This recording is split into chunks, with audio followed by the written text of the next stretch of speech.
I electrician progressive in 20 Eboye mantemu na esem yani da so na urade ewachim kurubwase de Yesu tumi ye what Jesus can do ewachim jaha aguna twafo information center bwa ewo chim adubiase somnyam apolize ko sam urade na ye ewachim apreku dimpa information center wachim asene adwempa ewachim we yabuno mantemu kafra kro no mu nickname ewachim agro no osio anantu na so biem ewo 8915 Facebook live on so Benin kusi Gene papa wade yes konkunya eho anamu na mra se badwamu chia wo pese oyi bi an wo kire se duonu enum brofo kasa mu abeso wo kire se de nanu ne ebusa se wudini ebere o mpomfa ne kra is ono edi afa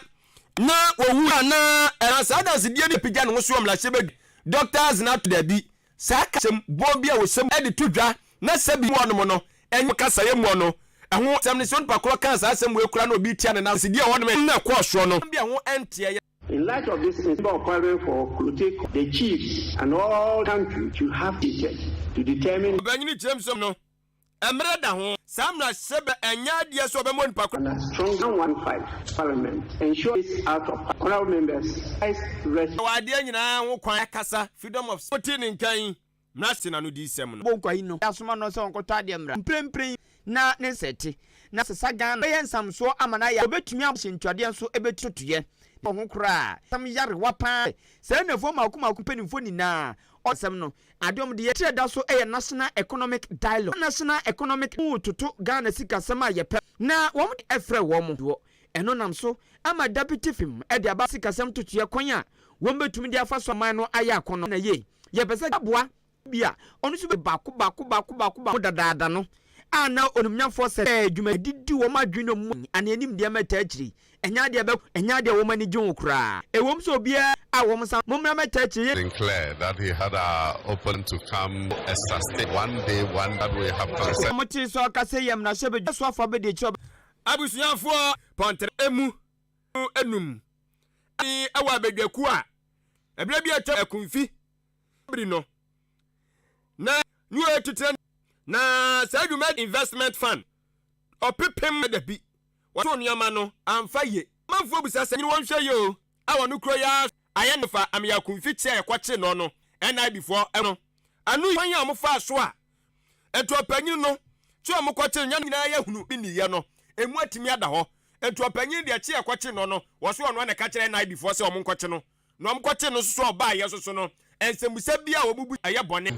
you know what we are still investing mla muni panyine na ote 2020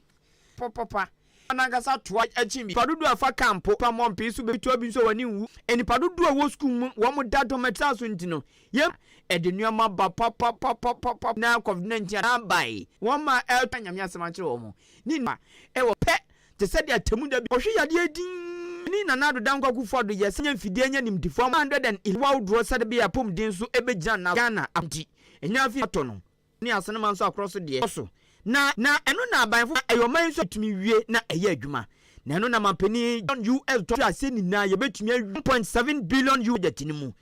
na apom din ho na ntiza abo 7 billion do aban so de bia sika sabi eyi one enti pan to yen sure you doka say yen fan won sika because a heritage project direct yen fasika enko ajamina ye 1.4 billion dankwa kufuado so na kanko eye onimonya ko anyamia nim no kura wo tena mu se de na so ni nyayam na obanyini ti papa ti agudie nim de a wo me no mutibi ene hu emse mu no wo dwire gu so na so yasi sabi na obetimi atrase to no de wo sere se enwuduo bi de aye toto bi dia bibi dia and say they know the damn alternative. We've developed this young people in the bear reclamation also push some alternative. Minister for Siwakasa answer na obeso ti galamse aye kan munimo se sempem se bi okwa de ahwe mu nsi bia show memre nto mo first country bebre woni e biska na show nsa de nyinani wabre ma tibi partnership no enyo na be se ne se chenchena ro onye de bia ebie kwa kwa beka sai na ye de ye aban bi oba ye no ene dia enkomama na say David u for ye fan like some money oba ne person do kan waka implement it na said ye ntimi nya adwuma ma no ye factory ho voice na gu nkran na ka so bete tiesie akurase ana kuro we no akoye ojin ka se e boko mo bebo na kura wa ha ntimi so mabie mezisi factory ase kura ase Ghana obi anya ne pepepe obi kura san nya kumnya ntinam say yen start sika bia so bisu nim tira ebre besuro no madwane you see yen no you sumu dia man fa nya Ghana tie ewo 8915 Freedom Party GFP abana bato ma me akua don kodi firi wo bia ya yakura mu wa nanu video tin no anaye nya na yie no afi a kire se na busu die afi shots bia anya obi di bi baba tin krofon sunu mu no kwan bontin di nkyeremu abase Ghana cities 100,000 Ghana saka onu de obetumi adu adanse of staff on ground go ye den omsom ko ji ya emeka wo mo nsa de ka busuafo omno billion me dia obo de brand akokra me hu in what me hu say 1 billion me de minimum mo so de bi se kase na wona fofo sie me ma me sanso says kase mo ye bi afache de na u free mo so mo ye den o nti o da de be sie yie mpo na nipa no be kase oniska ba ye because o mi say ye bere wi asi mu abretum say ya nyina ye tifini ma bia ebebo wura ade na o aka me sometimes na edu occasion nya me ma me na mi brei se wan fi mi busuan na oda de kam wetimodi mo be kire wase chale abusu be to ye obetumi kuni ni o se bi o mo point association na te so o to but ya because o esi so ye ni party se me a obetumi agba adwa ye Ghana ha ye ho sa adwene me fe odo be busuan kwa na obodi akusa very difficult control minister omboamboa hey ni me usi be toy spray obi anu ni asa ejire ama ho okwa baby o answers kan ho atua abrofa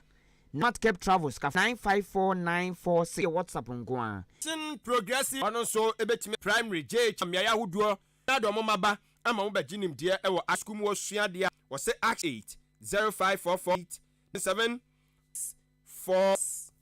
afi pedwumefo machine operator intake and machine operator driver supervisor abobo ya right 5100242 somreg we say his excellency John life nemonne and obesi your resetting masa kasa tintin and top the best in the east or CPV say na kuadon na metene catch oyinka sa thank you why kama Billy man medin